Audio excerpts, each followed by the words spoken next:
Joel Skousen actually wrote the book on strategic relocation, and you with KHQN and Channel 17 are smart enough to listen.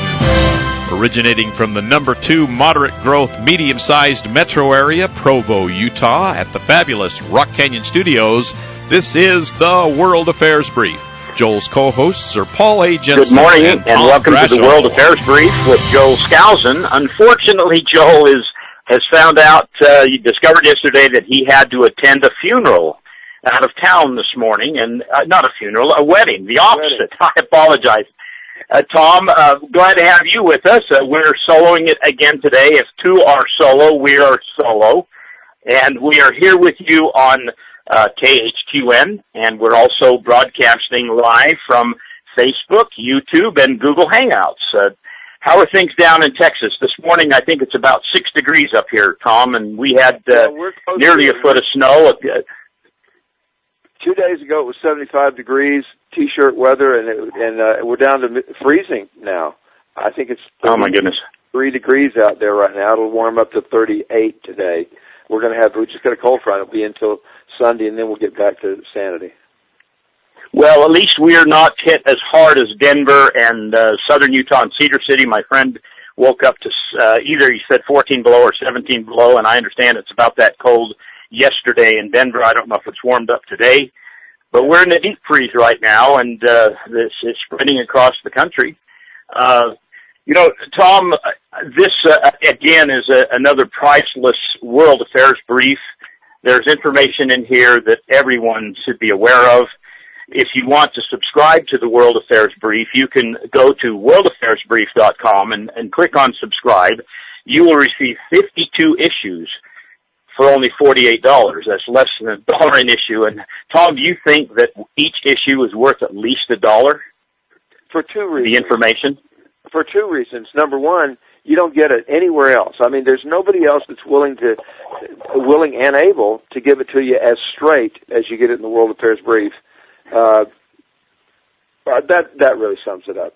You know, if you care about the truth, if you care about really what's going on in the world, if you want some information from someone who's got contacts all over the world, who's been doing the same stuff for close to 40 years now. You know, a long time ago, he was the head of the American Conservative Union here in the United States when he was back in D.C. It was after he was a Marine fighter pilot during the Vietnam War and so on.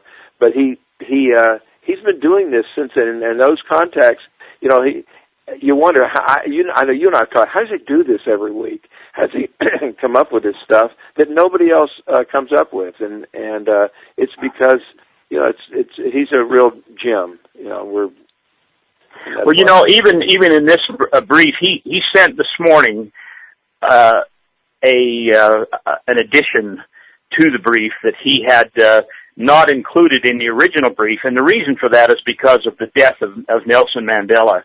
And I thought it was interesting that many years ago he went to South Africa on his own fact-finding tour with other conservatives and other news and media people to see what was really going on firsthand. And that speaks a lot about what he does, and his sources are impeccable. He quoted a source from North Korea. He quoted a source from Russia regarding a pipeline that they're building that looks like it's for transportation and not for water, which is what they claim, and inside people that are literally on the spot all over the world. And so I've had a couple of people say, well, is this stuff reliable? Is this, where did you get this information? But if you read the brief, he gives very good source information regarding the things that he proposes and that he tells about. Anyone who reads the brief, it's so detailed and so, it's compelling. You spend a little bit of time reading World Affairs briefs, and you'll say, yeah, this is the real stuff. And he'd have to be brilliant, more brilliant than anyone I've ever known, including yourself, to be able to sit down and just make up, this kind of stuff. It is, yeah. And I've been doing this with him for over 20 years now, on and off. Well, pretty much on. And, history, the proof's in the pudding, and then the history of it. And it's the real thing, and we're all benefiting from Joel's from the World Affairs Brief and his years of preparation and contacts all over the world. Well, even many years ago, when you and I were talk show hosts on a Salt Lake station, he was our regular guest every Wednesday, and it was probably our most popular show. And I thought it was really interesting that I read a World Affairs Brief, then days pass, months pass, years pass, and everything that he said, not everything like prophecy, but all the things he reports on, then eventually, or usually eventually, come out and are exposed. And he knew it months and years before anyone else discovered it. And so it's very reliable information for the most part. You and I, every once in a while, have a difference of opinion on maybe his viewpoint, but not on his facts. That's right. You can take his facts to the bank. You can take his facts to the bank as far as time frame. What his foreseeing what this means in the future and so on. That's a judgment call, and Joel will be the very first one to say, hey, it looks to me like it could go in 10 years here, but he knows that the bad guys and the good guys and God, all can move things around and rev up the economy or slow things down, and the timing no one can say. That's just so. Right. Well, Tom, since we're talking about it anyway, let's talk about this Nelson Mandela passing away yesterday. And we've only got about 2.5 minutes until our break, but we can continue to talk about it during our broadcast, video broadcast section. But anyway, Martin Luther King, just like Martin Luther King. That's a good way to start it. It is just he's going to be the international Martin Luther King. Yeah, that's right. And he's got some good stuff and some bad stuff about him. A lot of bad stuff. I mean, Joel really emphasized on here. He says that Mandela's being portrayed as a human civil rights hero when he says he merits no such honors at his death. And he says they'll name. This is going to go on for weeks, and it'll be drummed into the head of every household and school children in the modern world. And they'll name streets and buildings after him in an attempt to build a false hero-worshipping image so that the negative truths will never be allowed to surface. There are a lot of negative truths, and so let's do that. Let's talk about that. I mean, but on the other hand, it is true that he did come in and he didn't kill all the white people, and there was some true reconciliation and so on. And yet, to the very end, he was. He's working for the other side. He is allied with and has turned over South Africa to the Russian-Chinese axis, to New World Order East, as I call it, and it's going to benefit their side, not our side. So let's talk about the pros and cons. Well, so the ANC, which you've got the African National Committee or Congress. They are Congress. Sorry, they are absolutely beyond question a communist organization, and he was the co-founder of that organization, and he was known very, very much. I remember very vividly when he was considered by almost all parties a terrorist. And he was a terrorist. I mean, he started off early on. He was born to a royal black family, a royal African family, and he was privileged and so on. Went to law school and all. And he was. Tom, we're down to 10 seconds, and so let's let this time flow, and then we'll be back with our people on the radio in 2 minutes. But let's continue with television. Let's continue with just 1 second. Yep.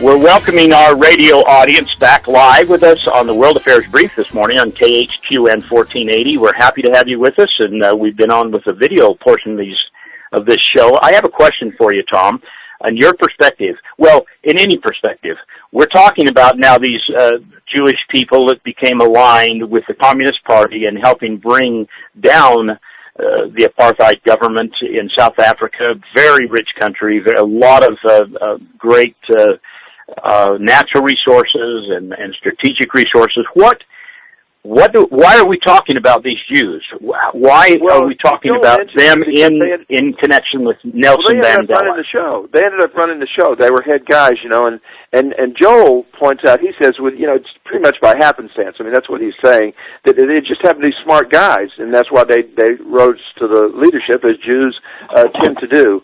I have a little bit different take personally. I believe that they're Ashkenazi Jews, not East German, but Eastern European Jews that were, when what's-his-name, the head of the Khazars back in 700, it was just a political decision where his country, he converted to Judaism because he had the Christians on one side, the Muslims on the other, and this way he could not offend anyone or offend everyone, but at least he wouldn't be forced to join one or the other. And it was a political move. And then everybody in his country became, Khazarian Jews, Ashkenazi Jews. They're not Sephardi Jews, and that's where you get the Rothschilds and all these kind of. But that's a long story. I mean, the big so it does happen that there's some Jewish guys who end up leading this movement there, and Nelson Mandela he's the face and the head, and really is a leader in the deal.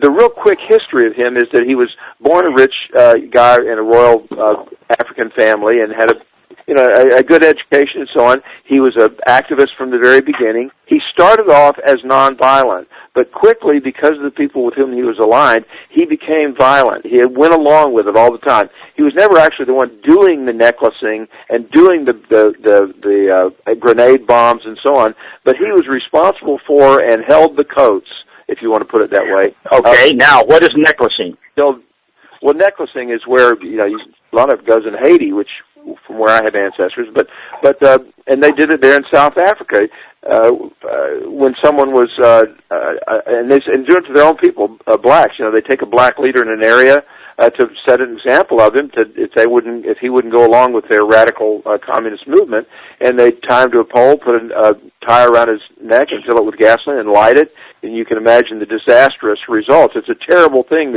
that is still used, to this day in some.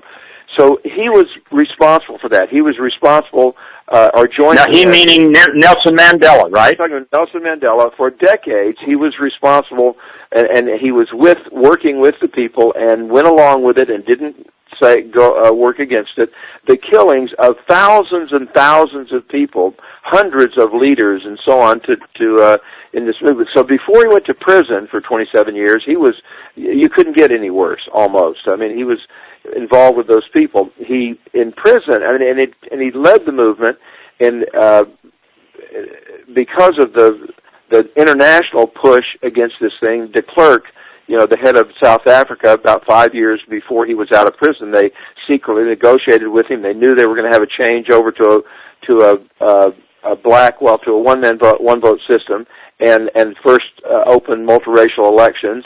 And they negotiated with him, knowing that that they were going to win. He was going to have a black leadership down there, and they wanted it was the way to have a transition where you could still keep South Africa in the communist camp, and he did this. Now, to his credit, when he came out, he was conciliatory. He could have. I was down there on business in 1988, 99. He was still president, and the white people were saying, he might hang all of us, and he probably should. That was their comment. He might hang us all, and he probably should. Because, the apartheid, just like we had here,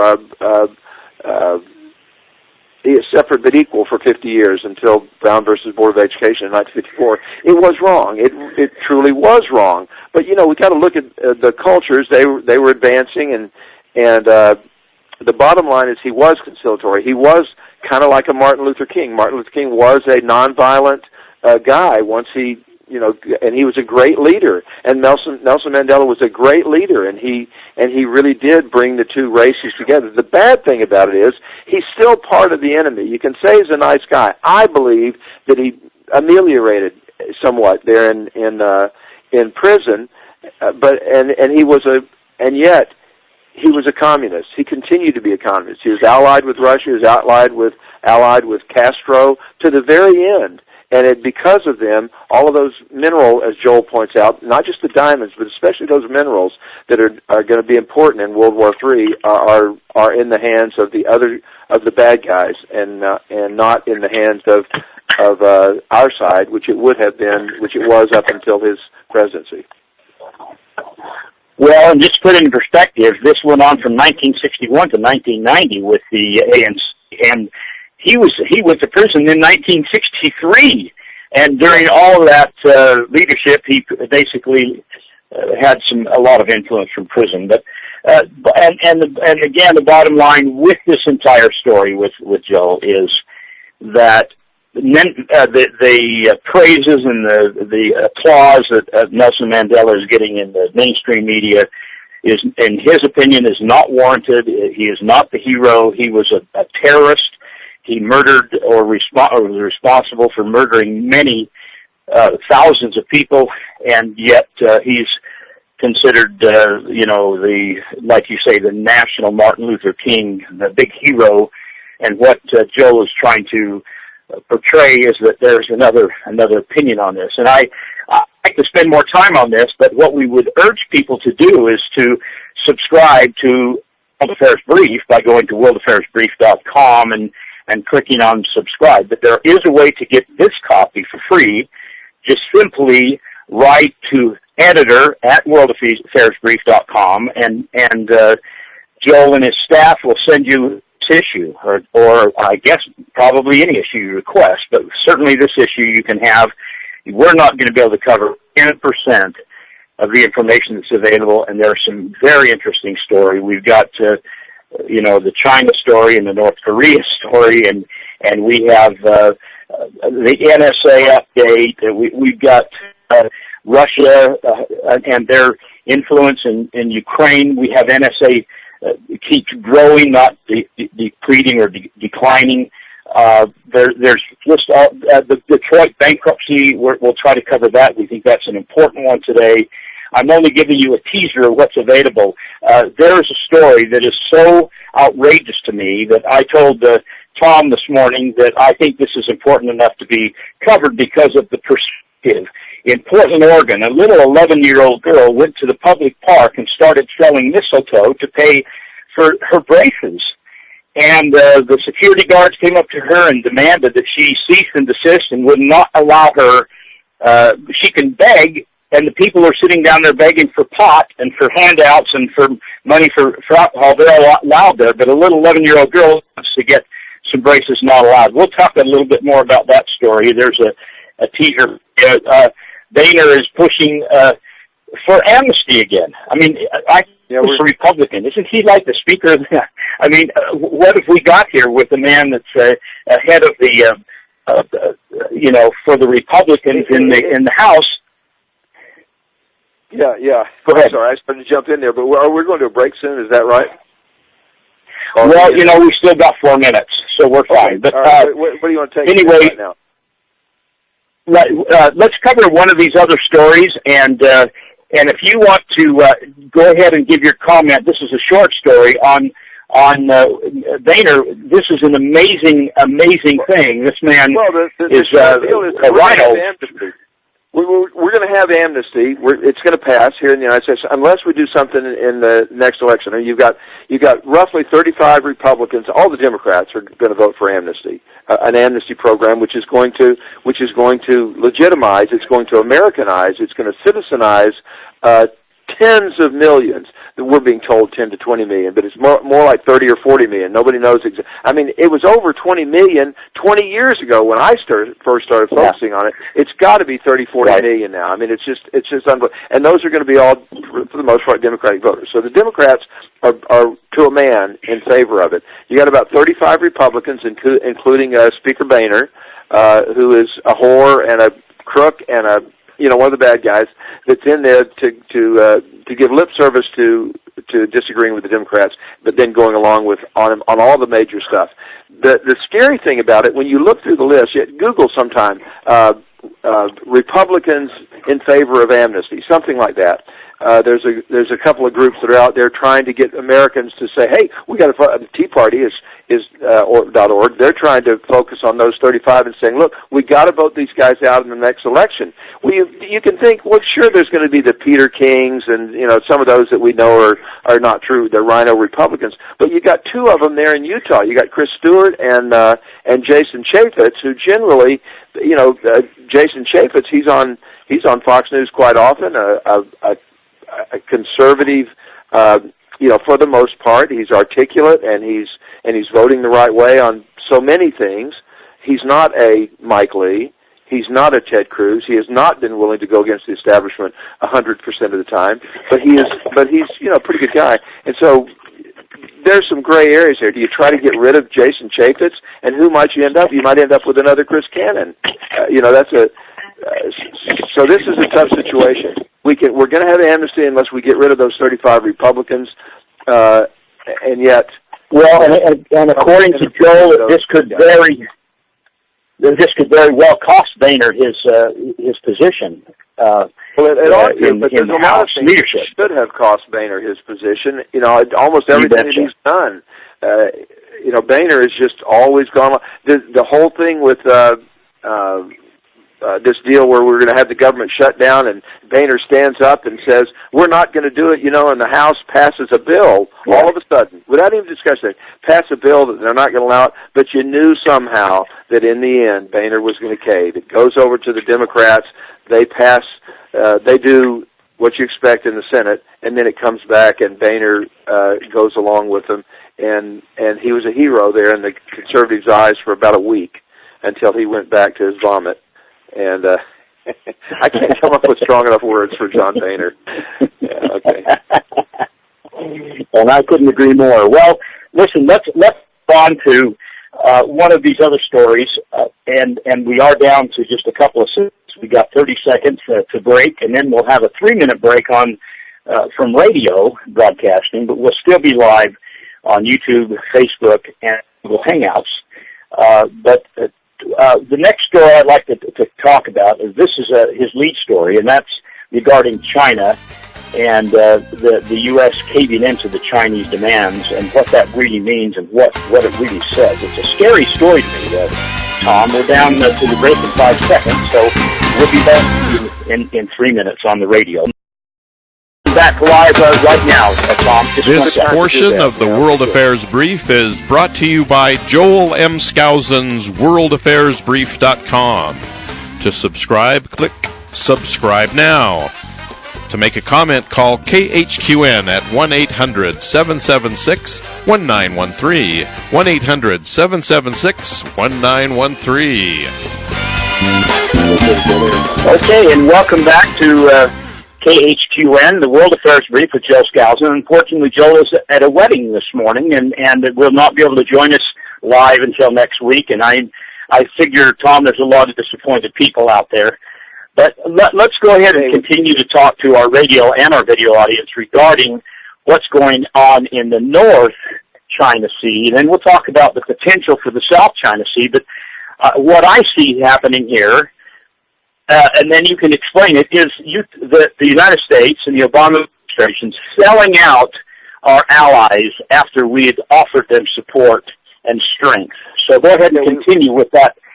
We were strong for about 2 days, and then we went back to our weak ways. So Red China has established this ADIZ, ADIZ, Air Defense and Identification Zone, over the entire East China Sea there, or if you want to call it North China, it's not the South China Sea there, but it's everything between China and Japan and Taiwan there on the south.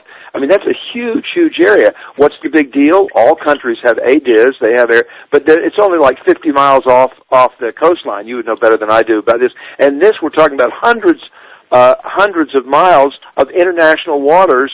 And so they did this, a week ago. We sent over Joe Biden to talk to him, and we said initially we went ahead and America did the right thing. Almost surprised me. They flew a couple of B-52s right through it and didn't identify themselves, and basically said, we're not going to recognize your ADIZ, your Air Defense Identification Zone here. You can't just take over tens of thousands of square miles of international waters here, but that's what they're trying to do. And then within a week, Biden goes over there and talks with them, expresses concern, quote unquote. That's how strong we are.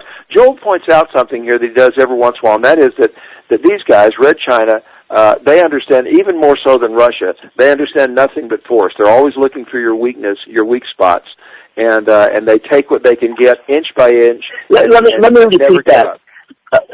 Tom, let me repeat what you just said and what Joe also said. China respects nothing but power and force. They see negotiations for compromise as weakness. Is that basically what you're saying? That's right, and we send weak over there. We send Joe Biden, and he says, gosh, you shouldn't do this, and he leaves there saying, be careful. Just be careful. I mean, be careful. Now, we have not officially, we haven't said that we're going to recognize that zone. We'll see what, but for all practical matters, we have said that we're going to recognize that zone because we're not going to do anything about it. We're going to let them. So here's what we have now. We've got that entire area of ocean between Taiwan and Japan and China that they've said this is ours. We're establishing. We're peeing on our, and setting our territory here just like a dog.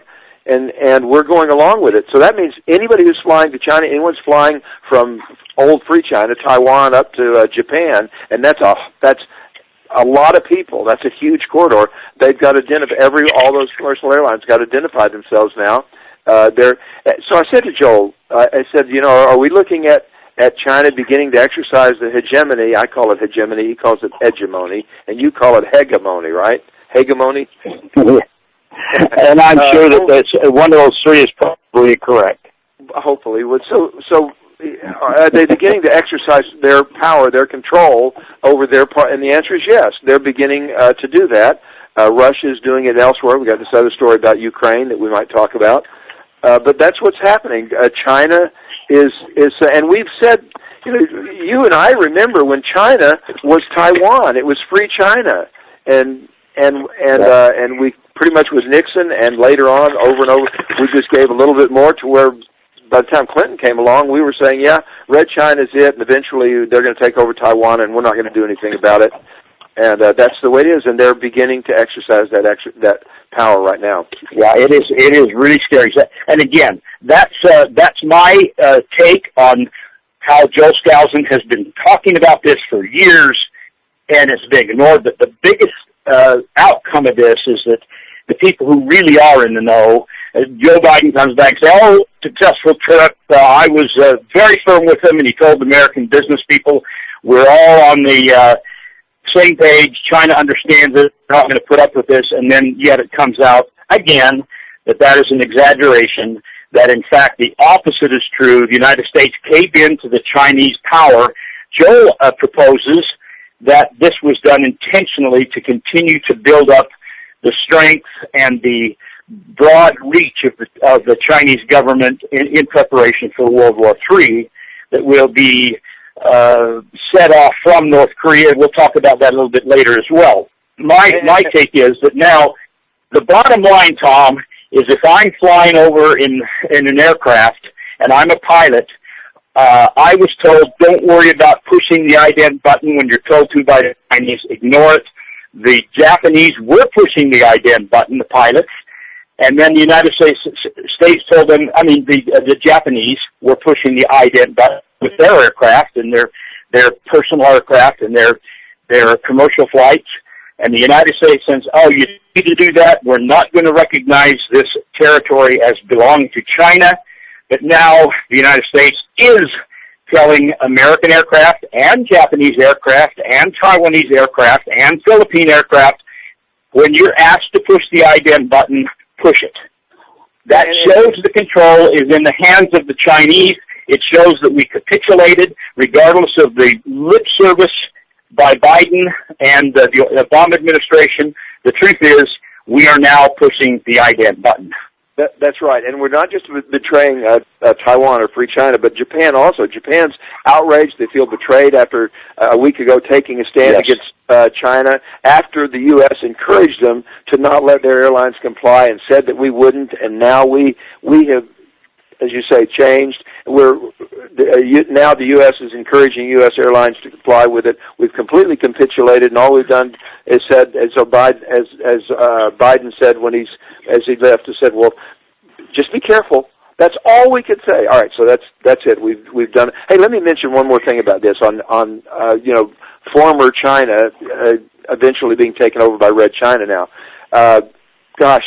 15 years ago, I was down in Paraguay for a kind of a semi-business deal, and I was in this hotel, and there's this huge delegation. I think it was a big delegation of people from Free China, and I said to him, "What are y'all doing here?" And he said, and they were very open about it. They said, "We're down here. We're transferring $36 billion into some bank there in Asuncion." And they said, this is just one of the contingency plans. The threat of Red China taking over, and we have to have a place to move our government. We have to have a place to have operations and so on. He said there are multiple places. This is one of them, and I have no idea what other, but I assume they've got them all over the world now, and who knows where the fiscal government might be and what operations and what money. But now, as we've seen with the Edward Snowden and the NSA and this sort of thing, the U.S. has the power to just take over, to freeze these accounts all over the world, to not only put the pressure on countries to do whatever we want them to do, but to take that money. So I don't know what their plans are now. You can't just have a whole bunch of money in some banks around the world, and I don't know what they're but they have contingency plans. That's the only thing I wanted to point out there. Well, that's a good insight of what the control, and we've had our listeners, some of them call and some of them text us and some of them send us emails saying, well, how does this fit in with the whole national scheme of things? How is this relevant to me? And the relevancy is what, Tom?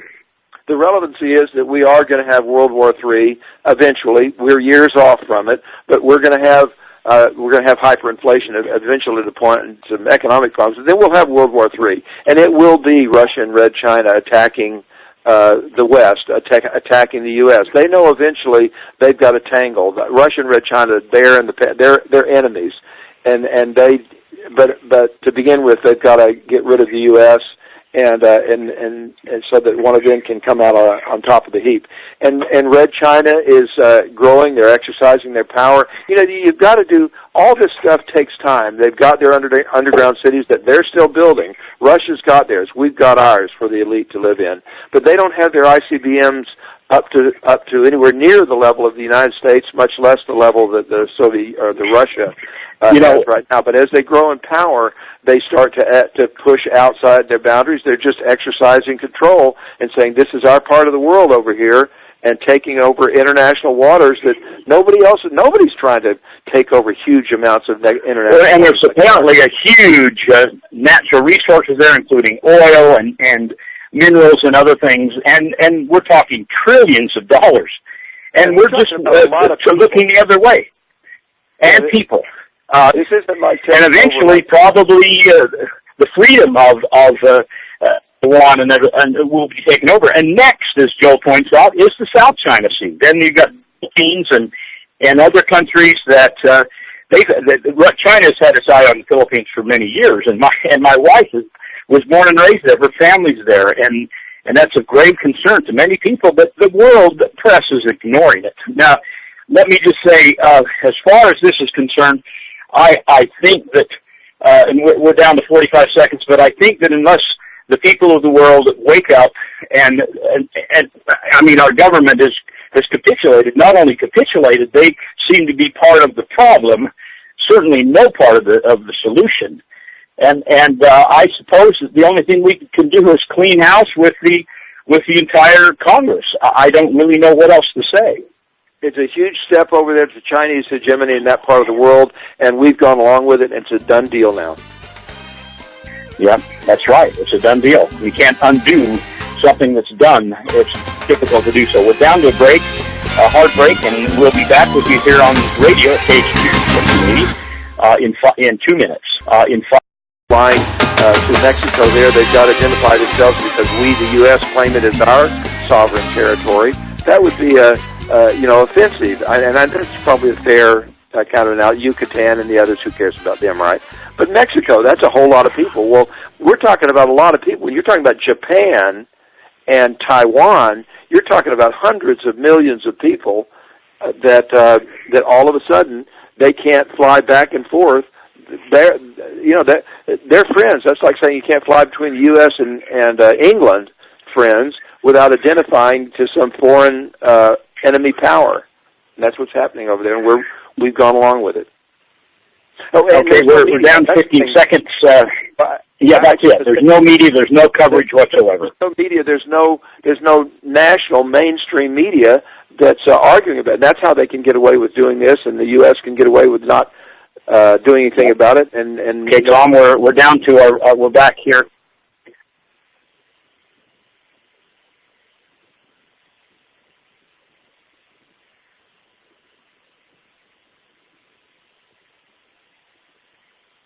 Welcome back to KHQN Radio and Facebook, YouTube, and Google Hangouts video. We're glad to have you with us today on the World Affairs Brief on KHQN. And unfortunately, Joe Skousen is not with us today. He had to attend a wedding that we just learned about, last night.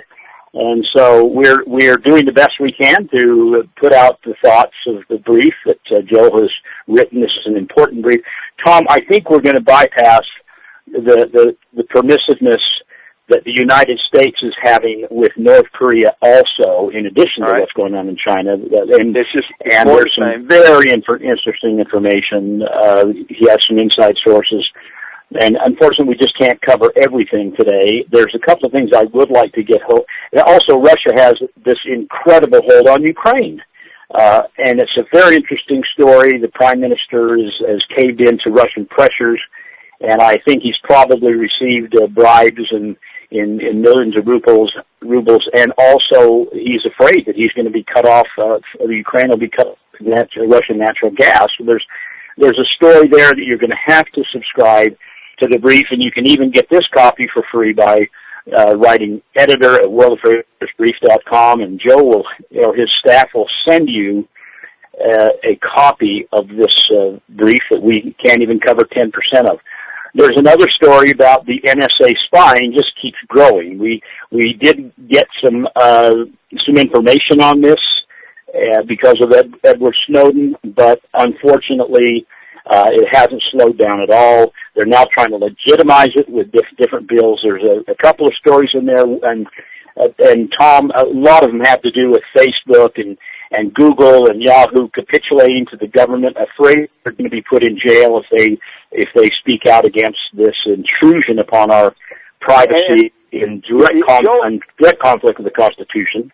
I would only mention on that Joel feels like that, Mark Zuckerberg and others like that ought to stand up, because they're such big names and big power and so on, that they ought to stand up and say, hey, wait a minute, this is not right and so on, and what are they going to do, put them in jail, and there'd be a big outcry, free Mark Zuckerberg and so on. And yet, I'm not sure, you of all people know, you can't be a billionaire and be a player politically without being vetted and passing the test and at least going along with, if not speaking out against the things that the powers that be are doing in this world. And Zuckerberg is not going to, and Google and others are not going to risk their empires by standing up for their rights, and what's right and so on. So I think I disagree. And Tom, you're right. I do have some personal experience with that. If you do not capitulate, they're going to come down on you like a ton of bricks. But let's talk about, and we know we're in big trouble. We've only got a few minutes left to talk about these things. But one of the stories that I think we really need to get to, and that is the Detroit bankruptcy. Everything now is going to come down. I guess you might say that the unions lost big time here. And this was a federal judge and a federal decision. Yes, go ahead. Tell us a little bit about what this story is. Wait. Are you saying that Detroit is going bankruptcy? I remember Obama promised us that we will not let Detroit go bankrupt. Are you telling me they're going bankrupt now? Well, you know, I don't know. I guess this federal judge didn't get the marching orders, or something happened, and now they're saying that it's an 80 to 85%. For example, if you're getting a paycheck from your retirement account of $1,000 last month, you're going to be getting between $150 and $180 when this thing all comes down. That's a pretty big deal for anyone who's there. This is a huge deal, not just because it's the largest municipal bankruptcy ever, but because of the domino thing. There's all kinds of cities out there, not just Detroit, not just Buffalo, New York, which is in exactly the same situation as Detroit is, but cities in California and so on that are lined up. If you allow this kind of a municipal bankruptcy, and the specific things that the judge is relying on this, we're talking about. This is a big deal for what it harbors for the future. But just there in Detroit, the judge, what's his name, Stephen Rhodes. Yes, there were several issues. What about if you have bankruptcy, then you take whatever the assets are and you sell them and so on. And they're saying one of the issues is, well, what about these huge pensions? You know, you had General Motors and Ford and Chrysler and people that have been there for decades and decades that are retired, and their pension funds, are those available? And the judge said yes. You can take the pension funds. You can, and so that's a huge deal. The labor unions. Yeah, this is a really big deal. The chicken has come home to roost on this deal, and Judge Rhodes has approved a Chapter 9 bankruptcy, and he even went as far as saying even the museum with all of the city's fine art worth millions and hundreds of millions of dollars is even up for grabs. We're not talking about the Salt Lake City Museum here. We're talking about some of these museums in big cities back there, like Detroit and Buffalo. It's on par with maybe not quite New York City, but certainly with Philadelphia and other. We're talking about billions of dollars right now. They're saying $2 billion. That was their estimate. But with the Christie's, they're going to come up with an appraisal, and maybe it'll be $3 or $4 or $5 billion worth of stuff. But that judge has said, yeah, those art treasures, they're not priceless, and they can be sold to help pay, the pennies on the dollar. All that the judge has said is, well, try not to do a fire sale. Try to get as much as you can. But I think this is important. I don't know if our listeners, especially if you're in Utah, or if you're in some place or down here in Texas and so on, you think, well, art treasures, who cares about art? Is it that big of a deal? Yeah, it's a big deal back there. They've got some stuff that's world-class stuff that could be in the Louvre or other places like that. I spent a lot of time in Buffalo, and so I saw.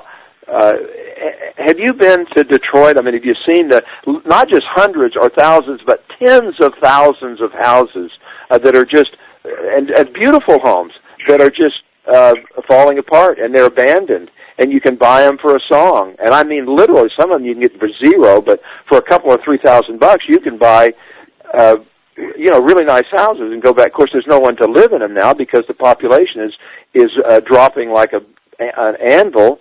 The churches there are hundreds of churches in Detroit just shut down. I can tell you one quick story. One time, Dick and I were up there in Buffalo, and we're driving by there in Buffalo, New York, and it's the same way in Detroit. That one of the churches, an old church, it was almost like a mini basilica. It's a stone, granite, beautiful church with on the second level up there. There's these big, huge alcoves with larger-than-life style statues, carved statues of the apostles and Moses, and the whole thing was for sale for $110,000. I said, my gosh, we need to find a way to buy this and move those statues. Any one of those 20 or 30 statues going around the top of it, if it was set in the middle of a little town anywhere in America, it'd be it'd be the thing you'd put there in the main intersection that the cars drive around, and you got this big statue, right? It's just beautiful statues, and the whole building's for sale for $110,000. I just saw it, by the way. Someone bought it. It's for sale for $387,000 now, and still a buy. But you've just got hundreds of buildings like that and tens of thousands of houses. Can you imagine in Salt Lake City or in Provo? I can't imagine one house in Provo that doesn't have some value. A wooden shack, you can buy it and restore it and rent it to someone. But out there, we've got tens of thousands and they're just all over the place. You can't drive in anything other than the richest communities without seeing. Okay. It's a shambles. What does this mean then for other cities? How does this affect us personally, and what should we be looking for? At one time, Detroit was the darling of America. It was the auto industry. There were beautiful mansions everywhere, all these churches, all this money, and you had the aristocrats of labor, as he puts it, is now the paupers of labor. All the unions that negotiated these incredible retirement deals for the auto workers. Now it's all come back to bite them. What was forced upon the American people, and the bailouts, for example, in New York to keep it from going bankruptcy, being footed by the taxpayers, which shouldn't happen. Now, the federal judge, Rhodes, has said this is not going to happen. They are going to be responsible for their own government. Of course, the labor unions and other people are appealing to the Ninth Circuit Court of Appeals, but all the articles I've read, this is probably going to stand because the United States can't flip the bill on hundreds of cities that are in the same situation. That's right. A lot of people might say, well, why didn't the federal government bail them out? Well, they really can't. I mean, there's not the money. They don't have. They're spending money they don't have on other stuff, and they're not going to bail them out of this. So what it means is, number one, there's going to be more bankruptcies around the country, and the media is not going to cover it. Number two, it's not going to happen right away. It's not going to happen here in Tyler, Texas. It's not going to happen in Salt Lake City, Utah. Right away, it's not going to happen. Tom, we're down. We are done in 10 seconds. For the radio portion, we'll go on for another minute or so on the video. But nice to have you.